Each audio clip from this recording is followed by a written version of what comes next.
నిజానికి కొన్నిసార్లు జీవితంలో అతి పెద్ద పాఠాలు చాలా చిన్న చిన్న విషయాల్లోనే దాగి ఉంటాయి. ఉదాహరణకి ఒక పాత తెలుగు పాఠ్యపుస్తకంలోని ఈ 4 పంక్తుల్ని తీసుకుందాం. గౌరవం, నిజాయితీ లాంటి పెద్ద విషయాల గురించి ఇవి మనకు ఏం నేర్పిస్తాయో దాని గురించే ఇప్పుడు మాట్లాడుకోబోతున్నాం. ఈ చిత్రం చూడగానే చాలామందికి వాళ్ల చిన్ననాటి రోజులు, ఆ పాఠ్యపుస్తకాలు గుర్తొస్తాయి కదా. చూడ్డానికి చాలా మామూలుగా అనిపించొచ్చు, కానీ ఈ 4 పంక్తుల్లో గౌరవం, బాధ్యతకు సంబంధించిన చాలా లోతైన సందేశం దాగుంది. సరే, దాన్ని మనం ఇప్పుడు కలిసి విడమర్చి చూద్దాం. సో అసలు ప్రశ్నే ఇదే. ఒక చిన్న పిల్లల పద్యం గౌరవం, నిజాయితీ లాంటి ఇంత పెద్ద విలువల్ని ఎలా నేర్పించగలదు? వినడానికి ఆశ్చర్యంగానే ఉంది కదూ? సరే, సమాధానం తెలుసుకోవాలంటే మనం ఒక్కో పంక్తిని తీసుకుని దానర్థమేంటో చూద్దాం. ఓకే, ముందుగా మొదటి 2 పంక్తులతో మొదలు పెడదాం. ఇవి ఒక రకంగా చెప్పాలంటే పర్సనల్ రెస్పాన్సిబిలిటీకి, అంటే వ్యక్తిగత బాధ్యతకు ఒక పునాది లాంటివి.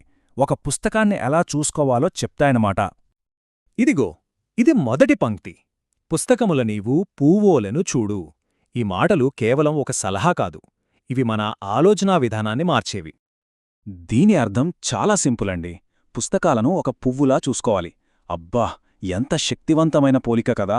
ఎందుకంటే పువ్వు అంటేనే సున్నితత్వం, అందం దానికి ప్రతీక. సో పుస్తకాలను కూడా అంతే సున్నితంగా, అంతే అందంగా చూడమని ఈ పంక్తి చెప్తోంది.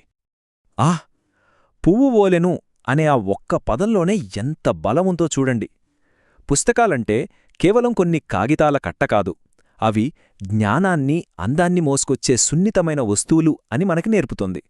ఆ భావన రాగానే వాటిమీద గౌరవం ఆటోమేటిక్గా వచ్చేస్తుంది. సరే, ఇక రెండో లైన్, మొదటి పంక్తిలో ఉన్న ఆ కవిత్వం నుండి ఇప్పుడు మనల్ని కాస్త ప్రాక్టికల్ సూచనల వైపు తీసుకెళ్తుంది ఈ పంక్తి. ఇక్కడ మెసేజ్ చాలా స్ట్రేట్ ఫార్వర్డ్. చింపొద్దు, మురికి చేయొద్దు, అంతే. ఈ సూచనలు వినడానికి చాలా సింపుల్గా ఉన్నా బాధ్యత అనే ఒక పెద్ద కాన్సెప్ట్కి ఇవే పునాదిరాళ్లు. సో ఈ చింపబోకు, మురికి చెయ్యబోకు అనే 2 సింపుల్ రూల్స్ మన వస్తువుల పట్ల మనకుండాల్సిన ఫిజికల్ రెస్పాన్సిబిలిటీ గురించి ఒక ముఖ్యమైన పాఠం నేర్పుతాయి. మన వస్తువుల్ని జాగ్రత్తగా చూసుకోవడం మన డ్యూటీ అని గుర్తుచేస్తాయన్నమాట. రైట్, ఇప్పటిదాకా మన వస్తువుల గురించి మాట్లాడుకున్నాం. ఇప్పుడు ఈ పద్యం వ్యక్తిగత జాగ్రత్త నుంచి సామాజిక బాధ్యత వైపు టర్న్ తీసుకుంటోంది. అంటే మన సొంత వస్తువుల్ని చూసుకోవడం ఒక ఎత్తు అయితే, ఇతరుల వస్తువుల్ని వాడినప్పుడు మన ప్రవర్తన ఎలా ఉండాలి అనేది మరో లెవెల్. ఇక మూడో పంక్తి ఇక్కడే అరువు అనే కాన్సెప్ట్ని ఇంట్రడ్యూస్ చేశారు. అంటే సింపుల్గా చెప్పాలంటే ఇతరుల దగ్గర నుంచి వస్తువుల్ని తాత్కాలికంగా తీసుకోవడం. దీని ట్రాన్స్లేషన్ చూస్తే ఒక కండిషన్ పెడుతున్నట్టుంటుంది. ఒకవేళ ఇతరుల దగ్గర నుంచి పుస్తకాలు అరువు తెచ్చుకుంటే అని. ఇదొక రకమైన సోషల్ అగ్రిమెంట్కి ఫస్ట్ స్టెప్ అనమాట. మనం వేరే వాళ్ల వస్తువులు తీసుకున్నప్పుడు కొన్ని రూల్స్ పాటించాలి కదా, అదన్నమాట సంగతి. ఇక ఇది ఫైనల్ లైన్, ముగింపు. ఇందులో ఒక డైరెక్ట్ కాల్ టు యాక్షన్ ఉంది. వాటిని త్వరగా తిరిగిచ్చేయి ఓ తెలుగు బిడ్డ. ఇక్కడ ఆ త్వరగా అనే పదం చాలా ముఖ్యం. ఎందుకంటే ఇది జస్ట్ ఆ వస్తువు తిరిగిచ్చేయడం గురించి మాత్రమే చెప్పట్లేదు. టైంకివ్వడం, ఇచ్చిన మాట మీద, నమ్మకం మీద నిలబడటం గురించి కూడా చెప్తోంది.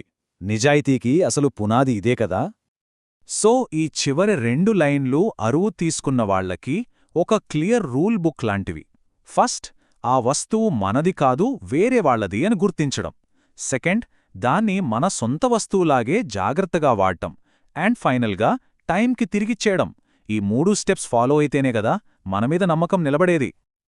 ఓకే, ఇప్పుడు ఈ పాఠాలన్నింటినీ ఒక్కసారి కలిపి చూద్దాం. ఈ సింపుల్ ప్రిన్సిపల్స్ ఇప్పటి మన మోడర్న్ వరల్డ్లో ఎంతవరకు వర్తిస్తాయి, మనకి ఎలా దారి చూపిస్తాయి అనే విషయం అర్థం చేసుకుందాం. చూడండి, ఇక్కడ ఎంత క్లియర్గా ఉందో.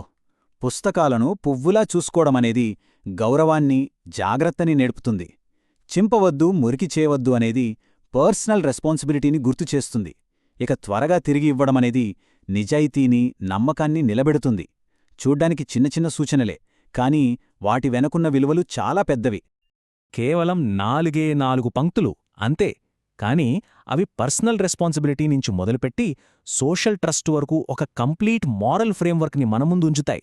ఇంత తక్కువ మాటల్లో ఇంత లోతైన విషయాన్ని చెప్పడం నిజంగా అద్భుతం కదా. ఇదంతా మనల్ని ఒక చాలా ముఖ్యమైన ప్రశ్న దగ్గరికి తీసుకొస్తుంది. ఈ రోజుల్లో మనం కేవలం పుస్తకాలు మాత్రమే కాదు కదా అరు తీసుకునేది. డిజిటల్ ఫైల్స్, ఐడియాలు, చివరికి ఒకరి సమయాన్ని కూడా మనం అరు తీసుకుంటున్నాం. మరి అలాంటప్పుడు ఈ చిన్న పద్యం నుంచి మనం నేర్చుకున్న ఈ గౌరవం, బాధ్యత, నిజాయితీ అనే పాఠాలని మన ఈ మోడర్న్ డిజిటల్ లైఫ్లో ఎలా పాటించాలి? ఇది ఖచ్చితంగా ఆలోచించాల్సిన విషయం.